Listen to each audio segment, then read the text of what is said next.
jacaylbaan dhex muquuraya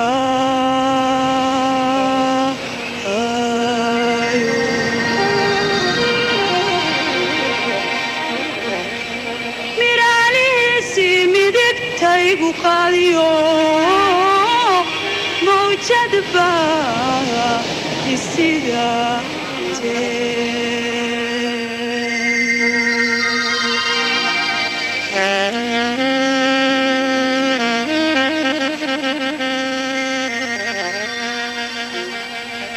muqdisho oo wajiga ku haysa badweynta hindiya waa magaalo aad qadiim u ah magaceedana waxaa la yaqaanay waqtigii faraacinta masar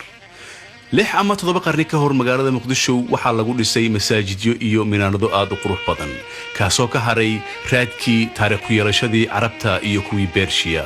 muqdisho ma jirto magaalo u eg oo afrikada madow ah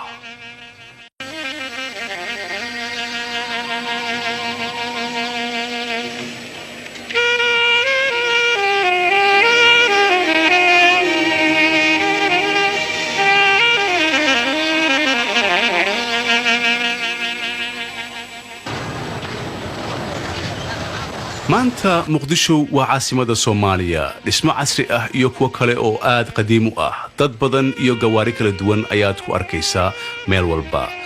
waxaad kaloo aad ku arkaysaa magaaladan muqdisho ganacsiyo aad u tiro badan oo dadku ay ku kala iibsanayaan alaabo ay isticmaalaan maalin walba kuwaasoo isugu jira alaabooyinka guryaha cuntada iyo waxyaalo aad u kala badan oo kala duwan Soomaaliya waa wadan xor ah laga soo bilaabo sanadkii 1960kii waana wadan aad u weyn oo leh xeebaha kuwa ugu waaweyn ee Afrikada xorta ah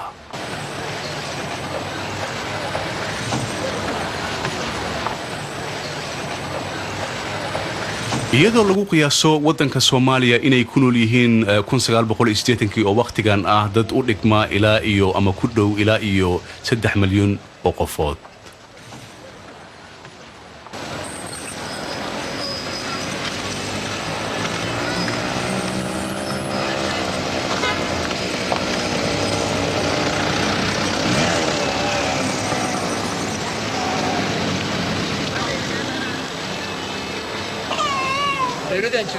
magaalada aad ay u ballaaratay waana loo jeedaa halka saac ama 7 subaxdii xafiiska milishiibiyada ama dawladda hoose ee magaalada Muqdisho saad u jeedaan dadka waxay saf ugu jiraan dhulbixintii milishiibiyada ee Muqdisho ay ku sameeyso dadkan oo isugu jira qaxooti dad reer guura ah oo go'aansaday inay magaalada qayb ka degaan rabana in loo fududeeyo si ay u dhisan lahaayeen dhulka la siiyay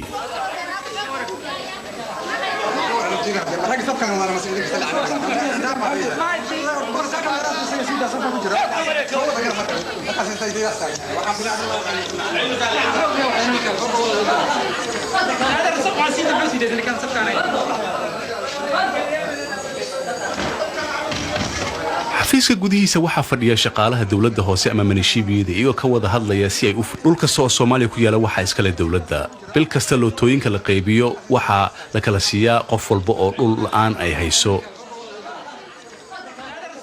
dhul kasta oo Soomaaliya ku yaala waxa iska leh dawladda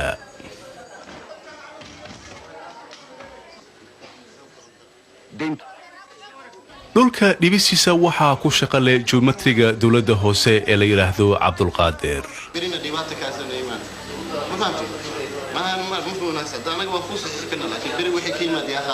shaqooyinkan aan qabano waa shaqo socota maalin walba saad u jeedaan dad badan ayaana sugaya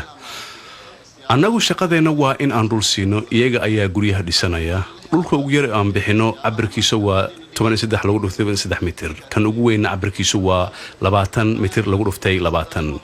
dadka aan siino aad ayuu u yeeyahay dadka intooda badan waxay u rabaan dhulka iyagoo doonaya inay ku aqal galaan ama ay ka guuraan xaafadaha qadiimka ee magaalada Muqdisho iyo waxa kale oo jira dad dhulka baadiyaha ka yimaada arkana markuu ugu horeysa Muqdisho rabana inay ku noolaadaan dhibaatooyin badan ayaanu kala kulannaa dhulbixintan dhibaatooyinka aan la kulanno dhulbixista waxa ka mid ah sida aad u jeedaan islaantan hor fadhisa waxay ka soo guurtay baadiyaha waxayna leedahay waxaan doonayaa in la isiiyo dhul aan ku dhisto guriyo dhulkaas oo ah meesha aniga aan doonay in laga siiyo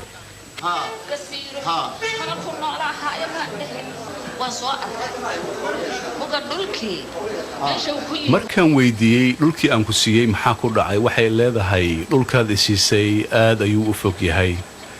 ma tegi karo dhibaatadiisna way badan tahay ee waxaan doonayaa meel dhow inaad isiisid aan kuu duceeyey waa inaad ii dhaqsataa mar dhow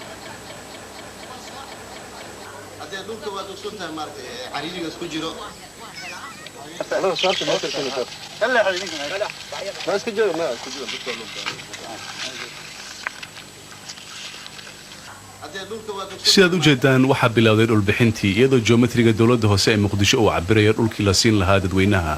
sharciga dowladda hoose ee muqdisho wuxuu qorayaa haddii dhul lagu siiyo waa inaad guri ka dhisataa markiiba alaabna aad keensataa si aad ugu noolaatid dhulkaas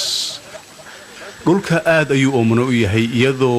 sida biyo loo heli lahaana aad iyo aad u dhib badan tahay meelaha qaarkood ee ka tirsan magaalada tan muqdisho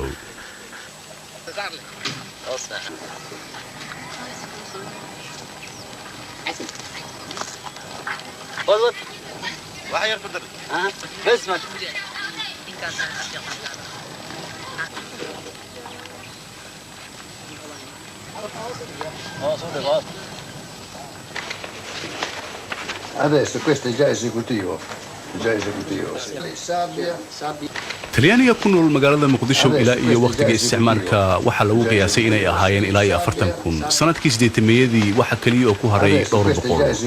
waxaa jira nin talyaani ah oo la yiraahdo Garfagnano wuxuu qaatay dhalasho Soomaali ah isagoo diinta muslimkana qaatay iyo geometriga la yiraahdo Carlo Bertini oo ka yimid magaalada Reggio Emilia ee dalka Talyaaniga isagoo u shaqeynaya dowladda hoose ee Muqdisho Questo è il bozzetto. Sì, questo è già esecutivo. meeqa sano ayaad u shaqaysaa dowladda hoose ee Muqdisho maanta ma bilaabay shaqadan 1936 ayaan shaqada igu horeysay say ku dhacday ilaa iyo waqtigaas inaad shaqadan joogtid aad ayaan uga helay magaaladan maxaa dhacay Soomaalidu ma baran miyaa shaqadan maalintay bartaan waan ka tegayaa wadankan say ku imaatay magaalada Muqdisho waxaan muqdisho imid 1936 anigoo u imid dagaalkii Itoobiya iyo Talyaaniga dhexmaray awgees markii dagaalku dhamaadayna halkan ayaan iska joogay waxaan shaqo ka helay dowladda hoose ee Muqdisho ama minishiibiyada iyadoo shaqada la bilaabay December 1936 kowdii Janaayo 1937 waxaa albaabada u furmay dadweynaha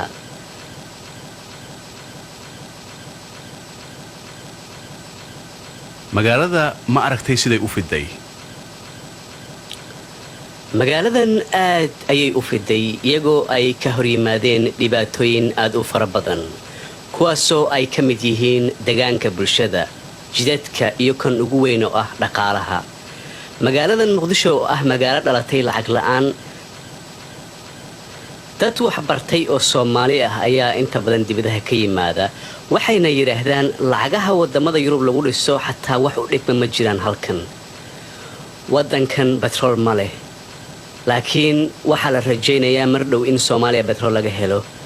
kullay hadii petrolka la helo waxa loo maleynayaa dhibaatooyinka haysta wadanka Soomaaliya qaas ahaan magaalada Muqdisho inay isbedeli doonaan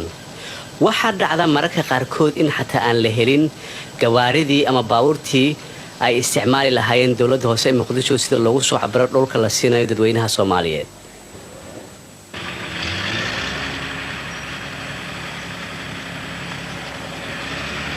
dhismahan aad u jeedaan waa sarta minishiibiyada ama dowladda hoose ee Muqdisho waxay ahaan jirtay dhismihii laga xukumayay 10kii sano ee u dhaxaysay 1950kii ilaa 1960kii xukuumaddii ku meel gaarka ee Talyaaniga loo yaqaanay Fudushaariya kaasoo xukumayay ilaa iyo Soomaaliya ka hesho xornimada 1960kii xafiiskan weyn ee dhismihiisa waxaa hadda fadhiya duqa magaalada Muqdisho Yusuf Ibrahim Abu Ras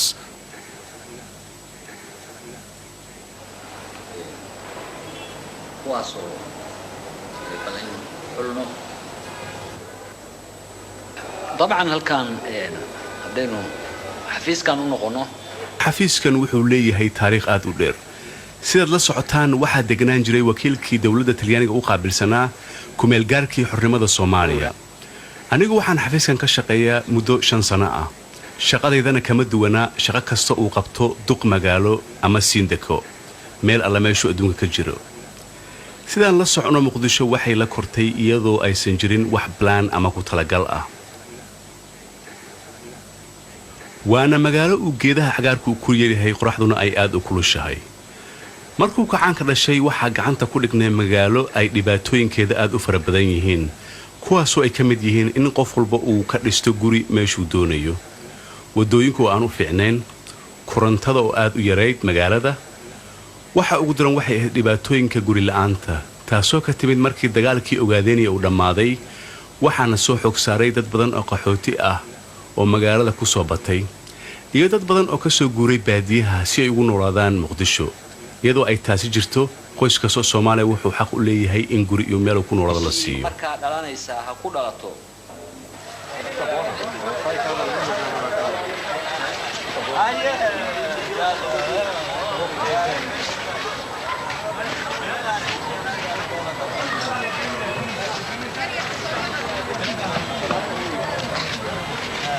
Soomaaliya waa wadan aad faqiir u ah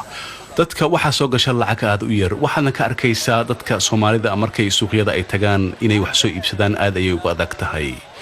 lacagaha adag ee ama lacagaha qalaad Soomaaliya waxay ka soo gashaa dhoofinta kalluunka muuska iyo xoolaha nool lacagtaas oo ay ku bedeshaan batroolka looga baahan yahay wadanka Soomaaliya warshado sida u fara badan male waxa laga yaabaa inay ku yeelaan dhowr warshadood kuwaas oo soo saara dharka iyo cuntooyinka ay isticmaalaan dadweynaha Soomaaliyeed ee ku nool magaalada Muqdisho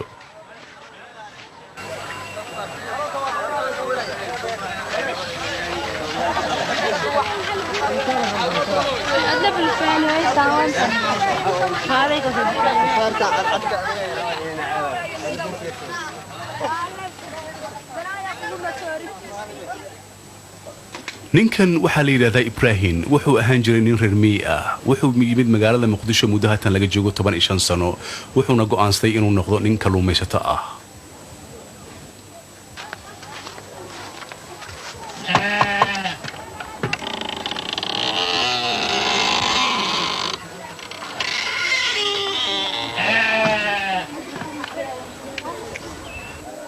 waa kan ilmahayga iyo xaaskayga gabadhaydan waxa la yiraahdaa Xaawo Qaasim 9 sano ayay jirtaa gabadhan kale waa Boosteeya oo macnaheedu yahay tan wax walba isku dubarida 12 sano ayay jirtaa Yariistan waxay jirtaa 6 sano sanadkii koowaad ee iskuulka ayay bilowday tani waa xaaskayga oo 30 jir ah iyadoo aan ku guursaday da'aad u yar iyo Qatra iyo Madiina oo 8 iyo 14 sano kala jira intaasi waxay ahaayeen qoyskayga oo ka kooban 5 gabdhood iyo xaaskayga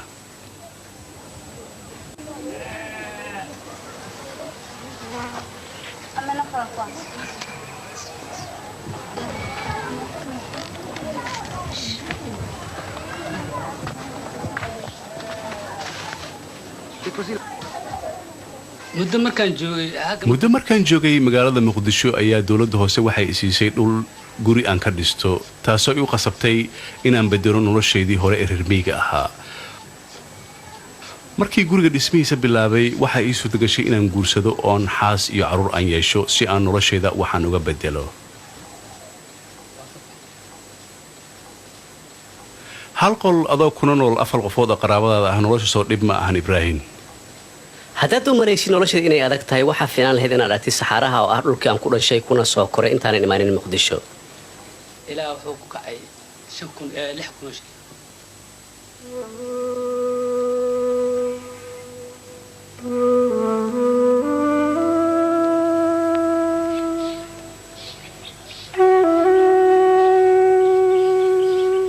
saxarahan oo ah meeshuu Ibrahim ku dhashay ayaa waxay tahay meel aad u kulul oo ka mid ah dhulka wadanka Soomaaliya dad badan oo Soomaali ah oo ilaa iyo 2 milyan oo qofood gaareeya ayaa sidan u nool oo ah nolol reer miyiga ah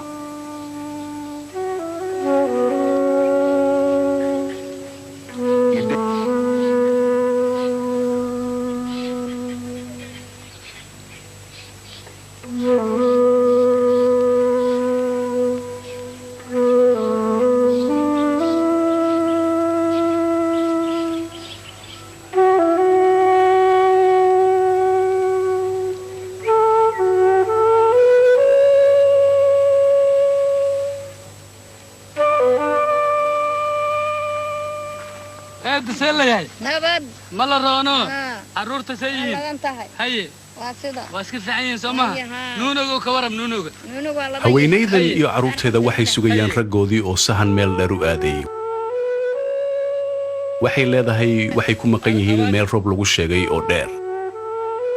dadka reer miyiga ah waxay leeyihiin dad ku takhasusay inay soo baadi goobaan dhulka daaqa leh ee roobka uu ka da'ay kaasoo loo yaqaano sahan noloshan aad iyo aad ayaan u aqaanaa waayo muddo haatan laga joogo 15 sano waxaan ku noolaan jiray noloshan reer miyignimada ah marka waan aqaanaa sida sahanka loo aado iyo meelaha roobku ay ka da'een si aan u geysano xoola daajintiisa waddanka reer guuray waay هاي ماشي في عم بين لتقو ماشي أبارتها دلالكم ماشي كيف عن إن لو جورو أيا كيف عن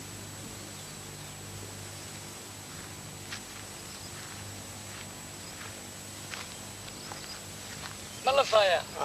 هاي نود صلوا مرون هاي أضياء هاي حالها هاي حالك بحالك ما هي له كان وحواي وكلون دون الوسارة والو ملا برا ها تغبرت جليسة والو برا هاي نفي عند نقي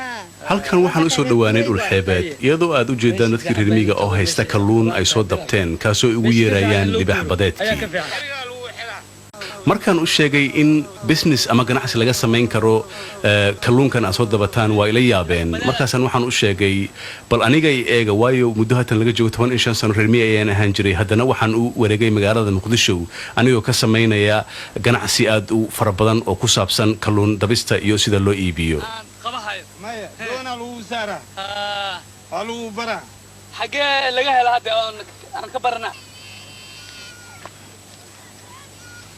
تولدان اللي هذا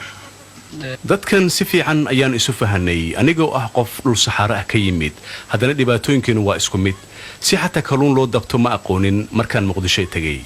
waxaan u tagay hay'ad kalluumaysi kaasoo ay ugu bareen sida loo kalluumaysto markaa ka bacdi aad ayaan uga helay waxaana bilaabay shaqada kalluumaysiga waqti badan ka bacdi sanadkii hore waxaa la ii doortay maamulaha kalluumaysiga ee shirkaddan aan ka shaqeeyo maamul guud faraha aan ku hayo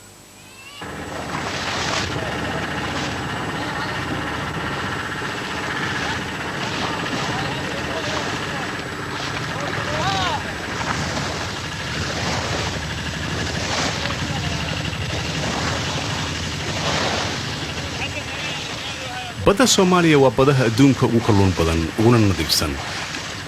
dhowr sano dawladdu waxay isku daysay inay dadka reer miyiga ah tababaro siiso dooman ay u iibiso si ay u bartaan sida loo kalluumaysto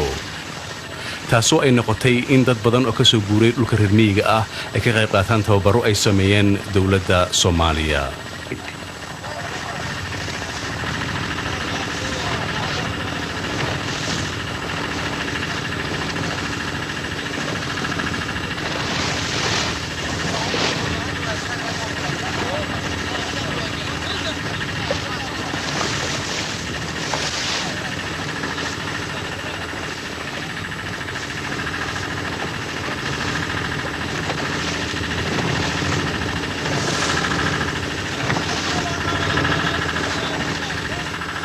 reer miyinimada waa dhibaatooyinka ugu weyn ee dalka Soomaaliya haysta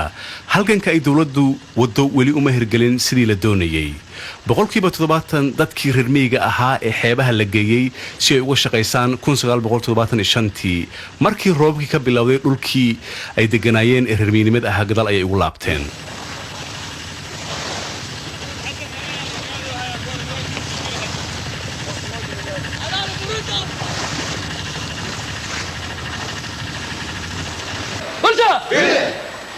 جاليال شركة عادي هاي هالكاس أيو نوع أجي كلهم بيسافرون كواب الليلة مرحا كيف هي حولها كنت مشتاقة kalluumaysatada waxay ku heesayaan heesihii lagu yaqaanay caanka ah iyagoo aad uga hadlaya shirkadda kalluumaysiga ee Kulmis oo ku heesaya wax soo saarkeena ayaanu badinaynaa kalluunka ayaanu badinaynaa iyo wadanka waxtarkiisa ayaanu badinaynaa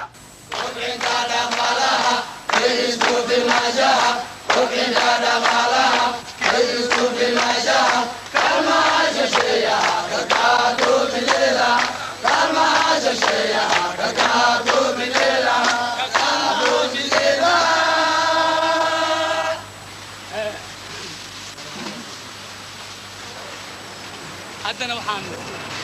sidaas ayaan waxaan rajaynayaa inaad aad ku adkaysano talabaad wax soo saarka ah kulankeenii caadiga ahaa ee khamiis walba maanta waxaan kaga hadlaynaa sidaan u xoojin lahayn wax soo saarka una midoobi lahayn si aan shirkaddan wax soo saarkeeda u kordhino isku filnaanshan aan u gaarno sidaan la socotaan qof walba oo shirkaddan u shaqeeya wuxuu ka yimid meelo kala duwan oo waddankeena ka tirsan iyagoo u yimid inay bartaan sida loo kalluumaysto si ay wax u qabtaan qoyskooda iyo waddankooda sidaad la socotaan waxaannu ka hadalnaa waxyaabo aad u fara badan oo isugu jira imise kalluun ayaa la soo dabay faa'iidada waa imisa sidaan u kala qaybsanaa nimanka aan keenayn adinka maadaama anaga shay halis aan ku dhex jirno aan ku dhex shaqaynayno waxa dhaci karto in sidaad u jeedaan waxaa bilowday su'aalihii ay kalluumaysatada weydiinayeen guddoomiyaha iyo maamulayaasha shirkadda iyagoo ka hadlaya dhibaatooyinka ay sheeganayaan marka anaga arrimahayna waxaa la rabaa inaad si fiican aad u baartaan magarad yacni dhinaca oo sukurasyoonaan ka hadlaa markii anaga dhibaata ina soo food saar taas kale aan ka hadlaa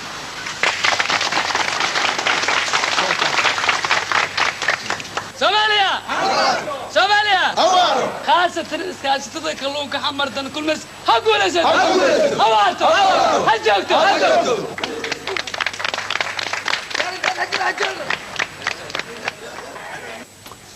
ibraahim ma u hilowday noloshaadii reer miyinnimada mararka qaarkood ayaan soo xasuustaa laakiin noloshayda ayaa aad u wanaagsan ee dhib ima hayo waxyaabo badan ayaa noloshayda iyo tan qoyskayga iska beddelay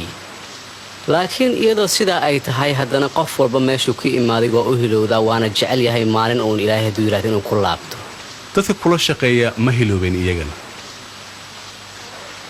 ilama aha aniga ayay ila mid yihiin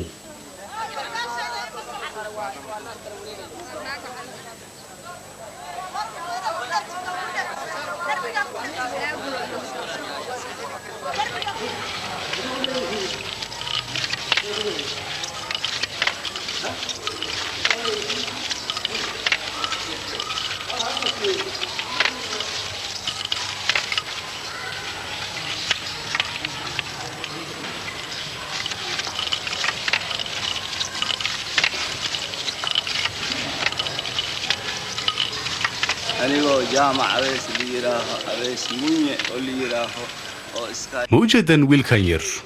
maalintii oo dhan hor iyo gadaal ayuu u socdaa asagoo gacanta ku haya qalabka tarashka waxaa dhacdaa in mararka qaarkood dadku ay yidhaahdaan wiilkan aad ayuu u yaryahay shaqadaasoo kuma cusla anigu laakiin waxaan u malaynayaa wiilkan qof nasiib badan waayo 45 sano ka hor markaan bilaabay isla shaqadan wiilkan yar samaynayo ma jirin qalabkan aan hadda adeegsano shaqadan aad ayay u adkayd waayo qorax iyo dabayl ayaannu ku shaqayn jirnay ma jirin meel sidan oo kale ah markuu roobka da'ana alaabta aan samaynay oo dhan way naga hallaabi jireen waxaan samaynaa dharka aliindiga ah oo waddankeena soomaaliya aad looga isticmaalo kacaanka ka hor shaqadeenna aad ayay u cusleed isla meelna kama shaqaynin waxay dantu nagu qasbi jirtay markaan aliindiga samayno inaan beec ama qof naga gata u raadino suuqyada laakiin hadda dawladda ayaa naga iibsata wax walbo aan soo saarno xisbiga hanti wadaagga ayaa go'aankaasi gaaray waana isla shaqaynaa faa'iidana waa kala qaybsannaa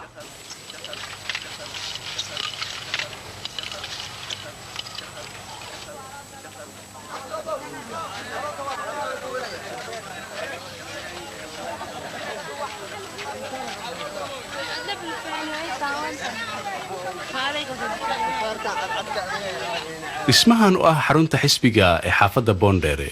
waxay ka mid tahay 16 xaafadood ay ka tirsan tahay magaaladan muqdisho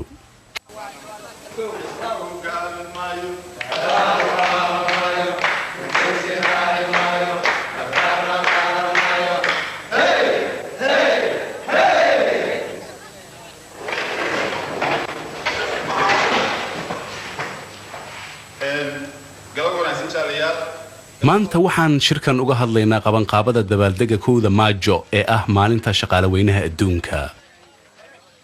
waxaan kaga hadlaynaa shaqooyinkii ay qaban lahaayeen xaafadan boondheere sida aan u noqon lahayn xaafadda ugu horeysa ee ka qayb gasha dabaaldega 1 Maajo marka ugu horeysa in aan samayno samaysa riwaayad kooxda markaan samayno masana in la sameeyo guddigaas aanu sheegnay la sameeyo si dhaqsa loo sameeyo hawshoodana ay bilaabaan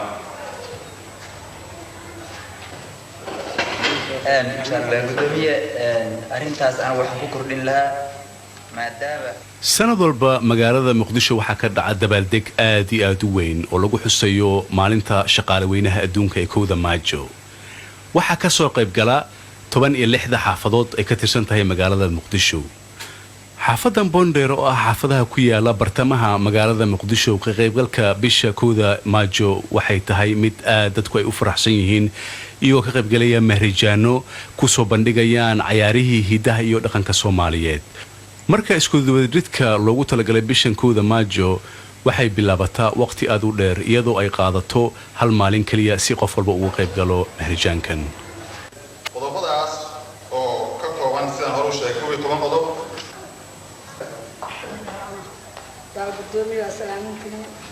marka ay shirarkan dhacayaan waxyaalaha cajiibka ah ee lagu arko waxaa ka mid ah in ay ka qayb galaan haween oo ka dhiibanaya fikradahooda si ay u sheegaan waxyaalaha loo baahan yahay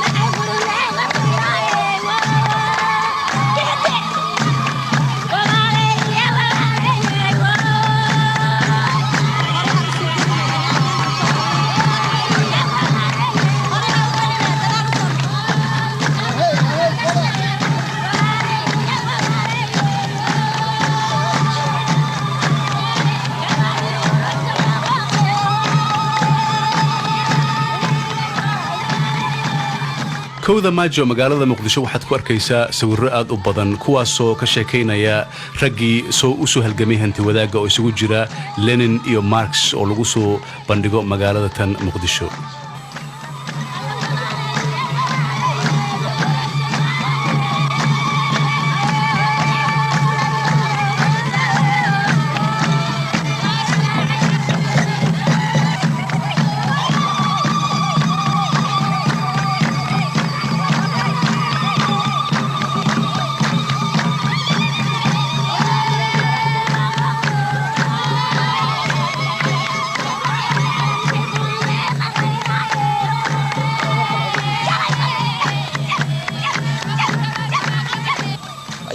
ciyaarahan waa kuwa hidaha iyo dhaqanka Soomaaliya oo soo jiray waqti aad u dheer welina aan lumin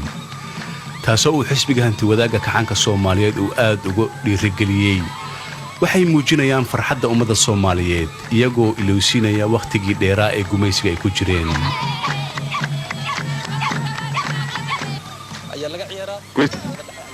ciyaarahan waxaa aad looga yaqaanaa gobolada Banaadir iyo Jubbooyinka iyo Shabeellooyinka nimankan dadka ku ciyaaraya waxa aad ugu faraxsan oo daawanaya caruur aad u far badan oo ka timaaday xaafadda Boondheer ee magaalada Muqdisho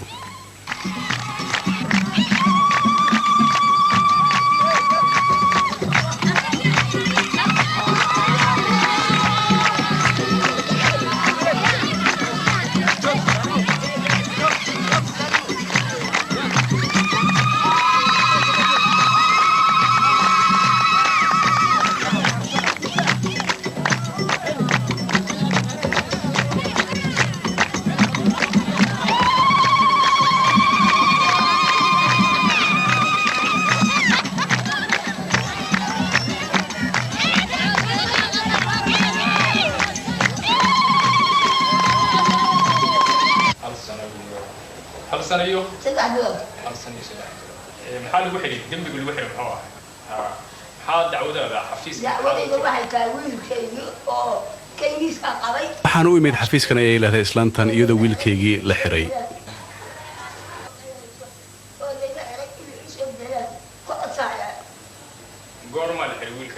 sababta loo xiray maxay tahay qamri ayuu cabay dadna wala dagaalay markaas ayaa booliisku soo qabteen oo xabsiga weyn u taxaabeen oo maxaa doonaysaa hadda in lagu sameeyo wallaahi ma aqaan in liisoo dayaa doonaya waxaan isku dayaynaa inaan la hadalno ragga madaxda ka ah xafiiskan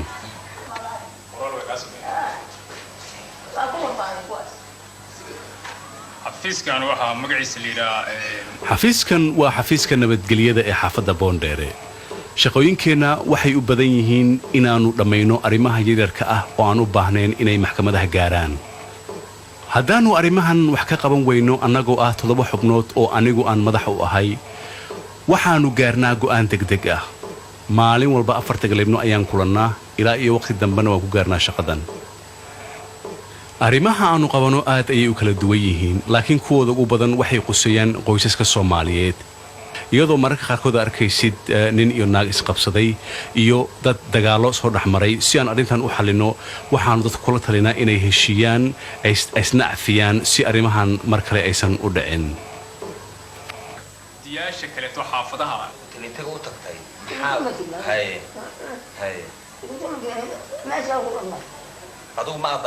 islaantan waxaa loo sheegay si loo soo daayo inankeeda inay ballanqaado inuusan mar dambe qamrigu caday uusan ku laabanin taa waxay u eg tahay mid aad u dhib badan waayo waxay tiri mar walba waxaa la ii sheegaa in la xiro oo meel uu ku jiro si aan wax u sameeyana ma garanayo mar walbana wuxuu leeyahay hooyo mar dambe lagama yaabo inaan arrimahaas aan ku noqdo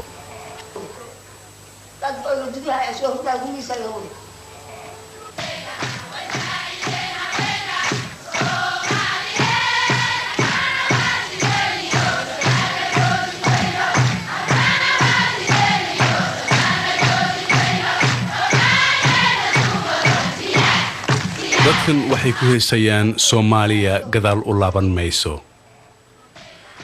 dawladdu waxay jeceshahay inay isu keento dadka fanaaniinta ah iyo dhalinyarada si ay gacan weyn uga gaarsiiyaan xisbiga hantiwadaaga kacanka Soomaaliya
dabaldegan wuxuu ku dhamaadaa tribuunka iyadoo fadhiyo madaxweynaha Soomaaliya Siyaad Barre isagoo siinaya bilad kala duwan kuna dhajinaya calaamada kala duwan ee shaqaalaha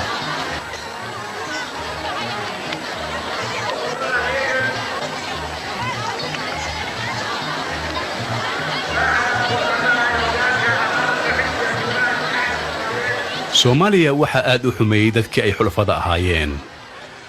Mareykanka waxay yimaadeen markii xornimada ay Soomaaliya qaadatay waxayna ka tageen markii kacanku u dhashay kii Ruushkana waaba ka sii yaraa dawladda maanta waxay isugu yeertaa hanti wadaag iyo wadanimo oo ah waxa kaliya ay wadankan Soomaaliya uu kaga bixi karo dhibaatooyinka soo foodle iyo kuwa hadda ay ku dhex jiraan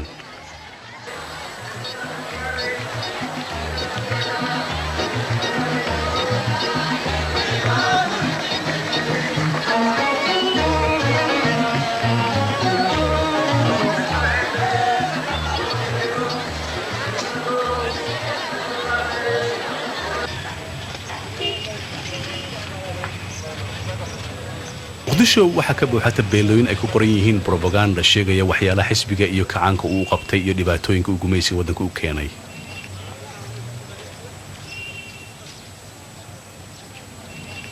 waxyaalaha caanka ah ee muqdisho lagu arko waxa kamid ah geesiga Soomaalida Sayid Maxamed Cabdulla Xasan oo la dagaalamay Ingiriiska Talyaaniga iyo maxaarada ka soo dhacay 20 sano ugu horeeyay qarnigan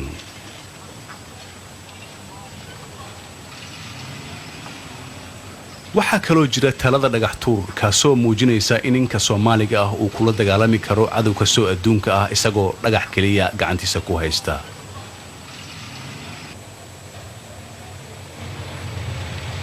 waxaa kaloo aad Muqdisho ku arkaysaan taalooyinka gumaysiga Talyaaniga uu ka dhisay caasimadan. taladan oo loo dhisay markuu socdaal ku yimid magaaladan amiirkii boqortooyada Savoia Umberto ee waddanka Talyaaniga. waxaad arkaysaa ilaa iyo hadda taladan loo dhisay Umberto di Savoia inaysan waxba iska bedelin dhismaheeda. waxaad kaloo arkaysaa guriga loo yaqaano Casa di Fascio oo Talyaaniga waqti hore ka dhisay Muqdisho.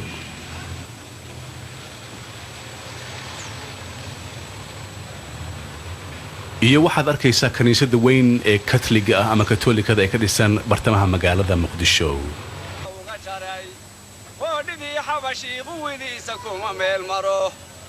haddii aanay qaban qaabinayn qori ma tuureene haddii aanay qaban qaabinayn qori ma tuureene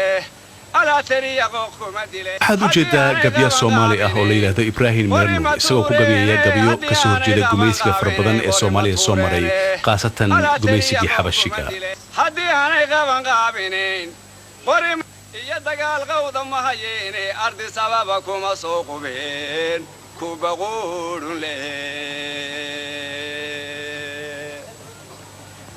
وانا قانعي قلبي كان كجاري ميشانيو قبض كديريدي هدا قماتو ترشو أفرتين تنقف كدي وين مكاهي قاسي يبيت كيبا وغوري تراي ميني غبتي يا فركانا قابلي ما تكتي ودنك تليانيغا ها 1937 ayaan tagay halkee ka tagtay Roma laakiin Napoli dekreed ayaan ka degay waa markii ugu horeysay noloshayda aan markab raacay askarta iyo shaqaalaha markabka waxay nagu yiraahdeen Itaaliya ayaa tagaynaa Mussolini ayaan soo arkaynaa safarka aad ayuu dheeraa jirabadeed ayaa igu dhacday Napoli ayaan ka soo degnay waxaana u gudubnay magaalada Roma oo aan tagnay xira askarta lagu tababaro anigoo bilaabnay tababarkii dheeraa ee askarnimada aad ayuu u dhibadnaa waxyaalaha aan xasuusto waxa kamid ah in Roma ay ka kuleed Muqdisho dad badan oo dhalinyaro ah oo Muqdisho ka tagay ayaana israacnay waxay noogu yeeri jireen magaca Dubad dharkeena uu ka duwanaa kuwa askarta Talyaaniga koofiyada baalka daawuska ayaanu gashan jirnay waxa kale xasuusta Mussolini oo mar walba noo qodbeen jiray inagoo saf ku gali jirnay wada la yiraahdo Via dell'Impero dadka wadada istaagan ee Talyaaniga ahaa mar walba markayna arkaan askartan ka timid Afrika ee u dagaalamaysa dawladda Talyaaniga aad ay ugu faraxsanaayeen waxaana arkaysay iyagoo mar walba noo saxabtumaya markaanu soo marno wadooyinka ku yaala magaalada Roma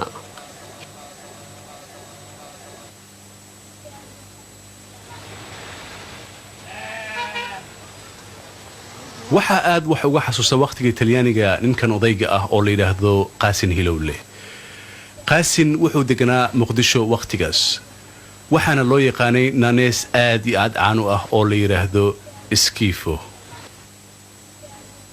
Qaasin Hilowle waa 70 jir wuxuuna dhalay fanaanada caanka ah ee Soomaaliyeed Faadimo Qaasin Hilowle Qaasin Hilowle wuxuu aad u jeclaa heesaha Talyaaniga laakiin waxa dhici jirtay mararka qaarkood inuu u bedeli jiray heesaha Talyaaniga luqadda Soomaalida waxaana dhacda inuu heesahaas ka qaadi jiray tiyaatarka weyn ee Muqdisho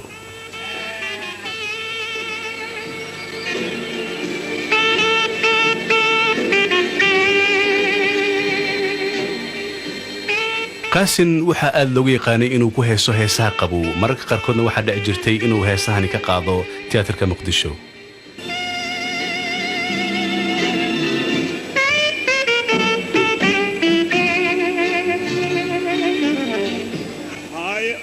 iskataka iman haddaan heebtaadi soo helay hay oran iskataka iman haddaan heebtaadi soo helay hay oran iskataka iman abaar iyo aaran أنقذ صوي أرك أبيغان كويان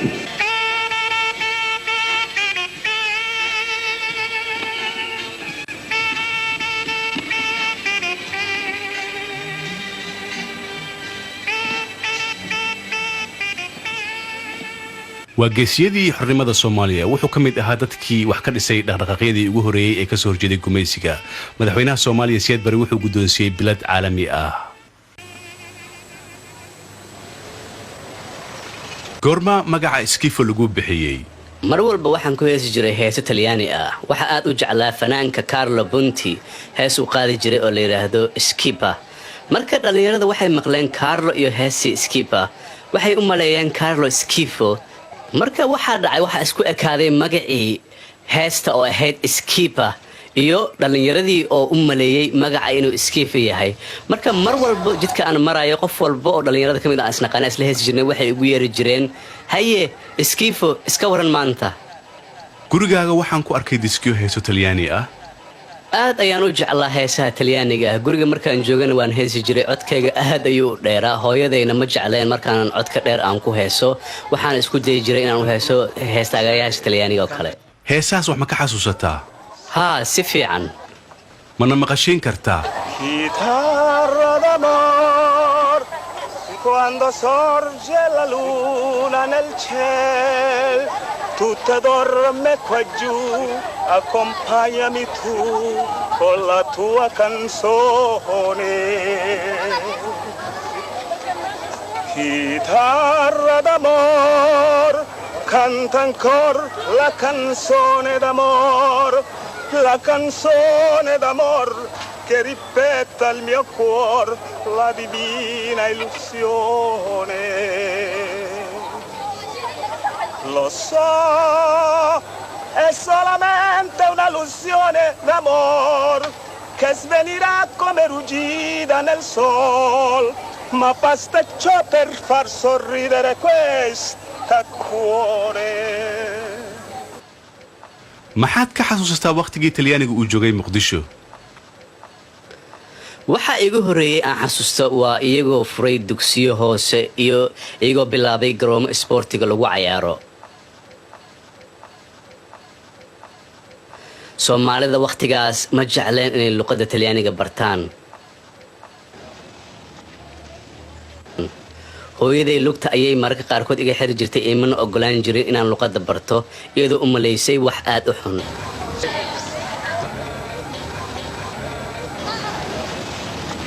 dadkana ma jecleen ilmahooda inay geeyaan meelaha wax lagu barto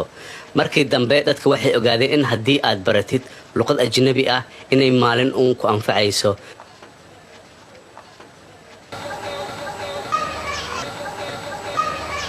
sida daraadeed dad badan ayaa caruurtoodii keenay iskoolada Talyaaniga iyadoo baray sportiga iyo luqadaha oo Talyaaniga oo markaas ay dhigayeen macallimiin ka imaaday wadanka Talyaaniga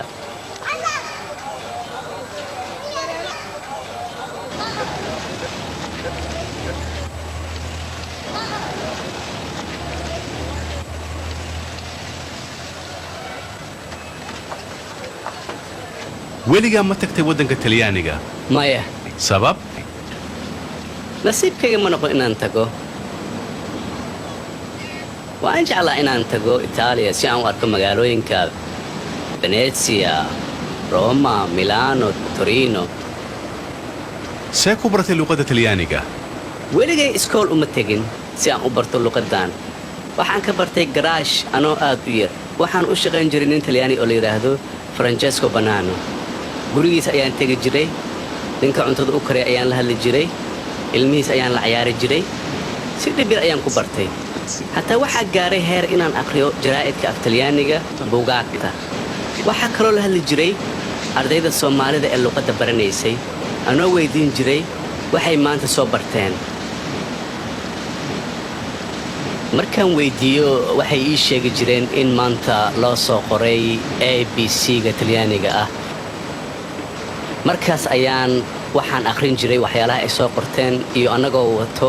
waraaq yar ayaan ku qoran jiray waxyaalaha ay ka soo bartaan iskuulka maanta markii dambe waxaan gaaray heer ah in heesaha Talyaaniga aniga gacantayda aan ku qorto aan heeso ama u bedelo iyadoo laxanka isku mid ah luqadda Soomaaliga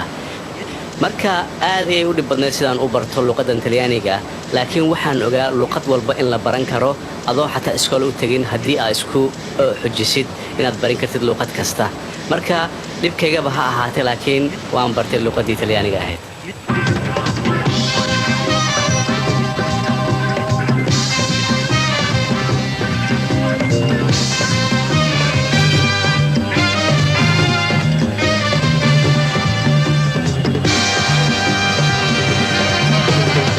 heesihiinii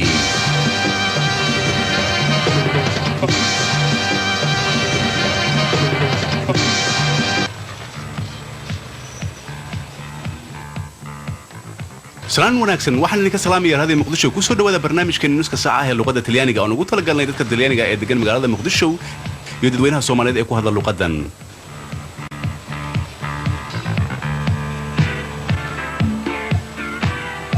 waxaan idin soo gudbinaynaa heesihii caalamiga ah oo isugu dhex jira heesaha Michele Zarillo, Napolitano, Michael Jackson, Abba iyo ugu dambaystii Supertramp.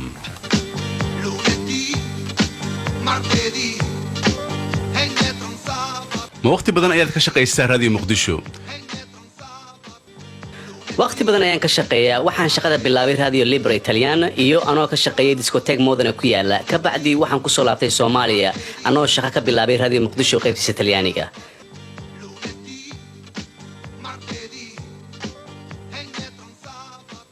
meeqa sac ayaa soo daysaan barnaamijkan nus sac kale ayaan soo daynaa yaa idin dhagaysta way kala duwan yihiin dadka Soomaaliyeed ee luqadda ku hadla iyo Talyaaniga wadanka degan iyo dad ajnabi oo luqadan ku hadla iyagoo dhagaysta heesaha iyo wararka iyo waxyaalihii ugu dambeeyay ee ka dhaca wadanka Talyaaniga iyo wadankan Soomaaliya ma jeceshahay shaqadan cali aad iyadoo aan anigu qoro barnaamijkan waxa kale oo aan u jeclahay muusikada ka baxa barnaamijyadan anigoo doonaya inaan meel sare aan ka gaaro shaqooyinka noocan ah ee radioga iyo inaan noqdo soo saaro barnaamijyo kala duwan ee ka baxa radioga Muqdisho ee ku hadla luqadda Talyaaniga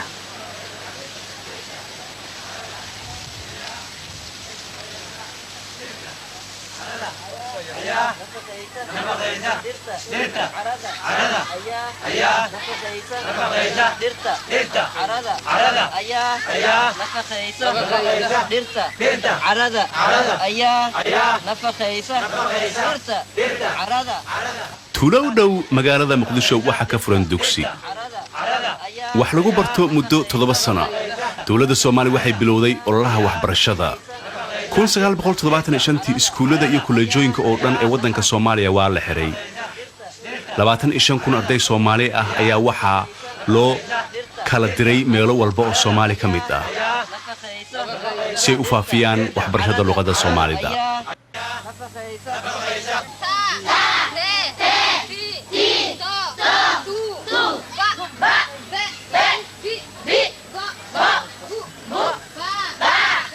xataa waxaad arkaysay dumar ilmihii iyagoo wata wax baranaya sidaan la socono waxbarashada dumarka aad iyo aad ay u yareen wadanka Soomaaliya qaasatan magaalada Muqdisho waqtiga hadda laga joogo 10 sano 1970kii 6 haween kaliya ayaa ka shaqeynaya xafiisyada dawladda ee magaalada Muqdisho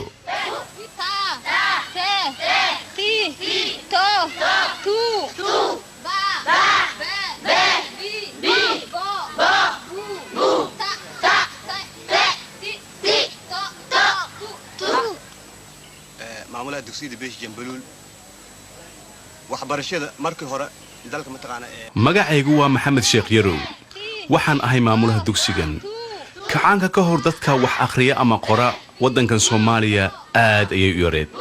taasoo runtii markuu kacaanka dhashay waxyaalo badan isbedelay iyadoo aan ku adkaynay in dadka ay wax bartaan iyadoo ay dib ahayd waayo dhulkan waa dhul beeraley ah oo aan suuragal u ahayn inay dadku wax ku bartaan iyadoo dhulku aad u kala fog yahay marka waxa dhacda mararka qaarkood in dadka ay meelo badan oo aad u dheer ay ka yimaadaan iyadoo ay ku qaadato waqti aad u dheer dibna ay ku tahay waayo dadku waxay u badnaayeen dad reer miyi ah iyo dad xoolo dhaqato ah sida wax loo bari lahaana aad iyo aad ayay u adkeed marka ololaha ayaa noo saamaxay inaan wax barno dadkan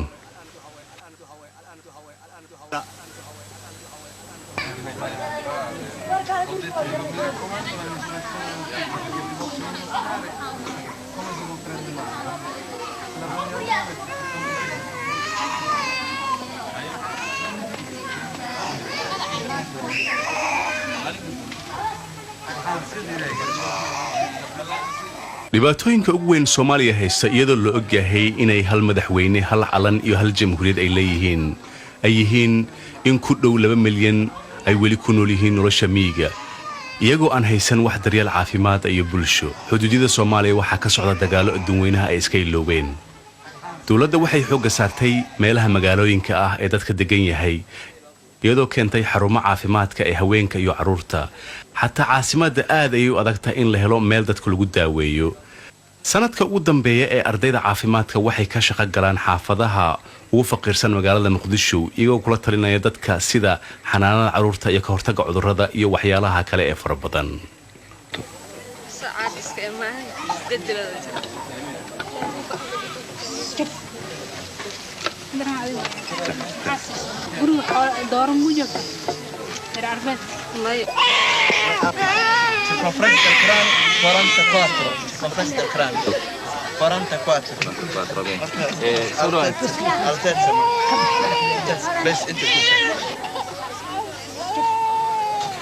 dawladda hantiwadaagga ee Soomaaliya waxay xoog saartay in dadka aan wax lacag ah haysan lagu daaweeyo si bilaash ah ama free ah,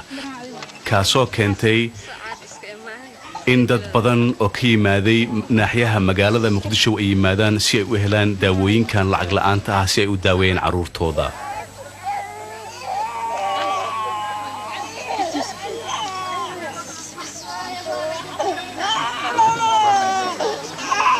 George.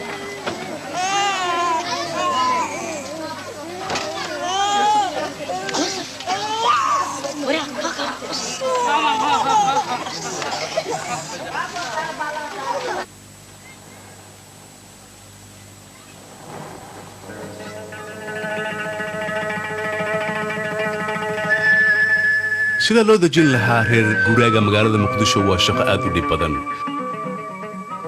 dadka halkan degan dhibaatooyinka ugu weyn ay sheegtaan waxaa ka mid ah biyo la'aan,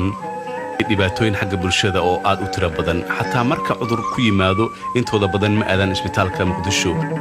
waxay u tagaan dadka ku shaqaysa daawooyinka dhaqamaha ama traditionalka.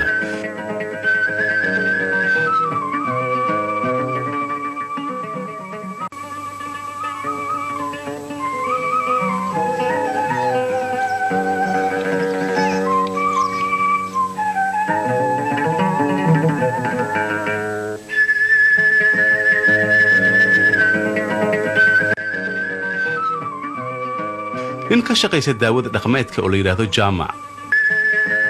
ninkaas oo dadka ka tuma cudurka mingiska,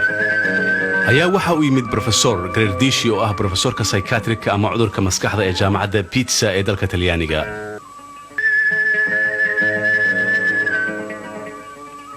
Jaamac, meeqa cudur ayaa daaweysay? cudurka jinka ee dadka madaxa ka gala. jini dadka jirkiisa ku jira? haa. maxaad ku samaysaa? waan daaweynaa. qofka ma raystaa? haa. imisa? wax badan. ma dumar baa u badan dadka daaweysaan? dumar iyo ragba. qofka maanta daaweynayna waa nin. waa gartay. ma qaali baa daaweyntaan? maya, ma badna, waa 1,000 shilin qofkiiba. waqti ma qaataa daaweyntaan? hal jini waxaa lagu saaraa 3 maalmood. hal jini 3 maalmood? haa. 1,000 shilin oo keliya? haa, iyo jini 6 maalmood lagu saaro iyo mid 9 maalmood lagu saaro. waa gartay.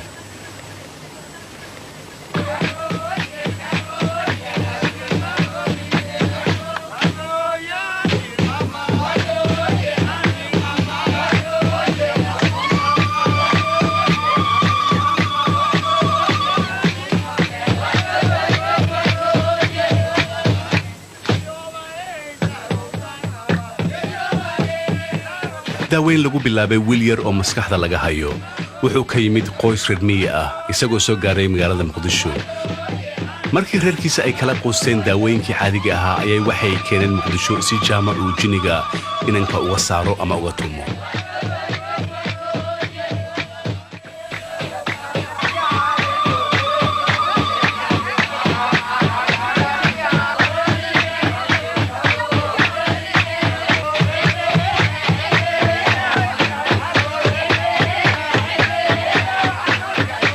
waxay aaminsan yihiin wiilkan inuu jini aad weyn ku jiro. dumarku waxay ku heysayeen inuu jinniga wiilka ka baxo iyaga u ballan qaadaya hadiyado kala duwan sida lo geel ari iyo dahab marka jinniga laga saaro waxa dhacda inuu jaamac u yimaado inanka kalana hadlo dhegta isagoo leh jinniyow maxaad u baahan tahay ka bax wiilkan waxa dhacda mararka qaarkood inuu jinniga markiiba ka baxo laakiin aad bay u adag tahay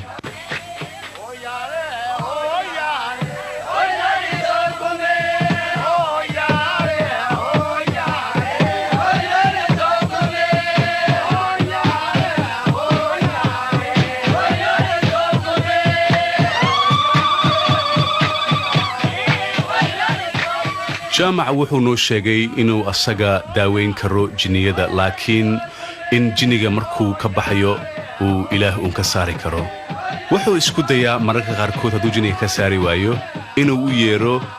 dad kale oo asaga khibradda aad uga sareeya si ay jinka u saaraan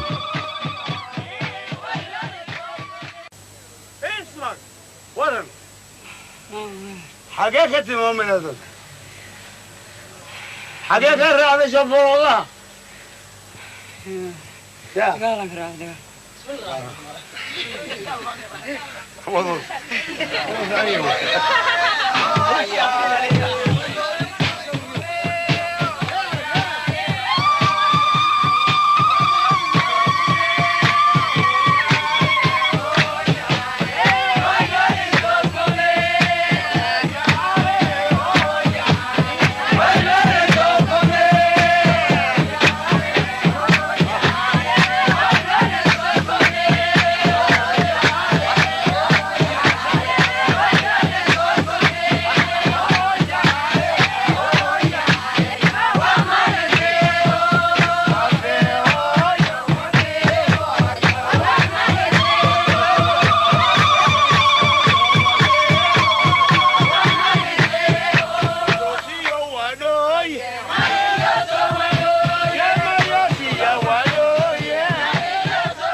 وحيسي حرتيدان حسوسي حدودنا كدوغن حمر عدي عتيدان وحيسي حرتيدان حسوسي حدودنا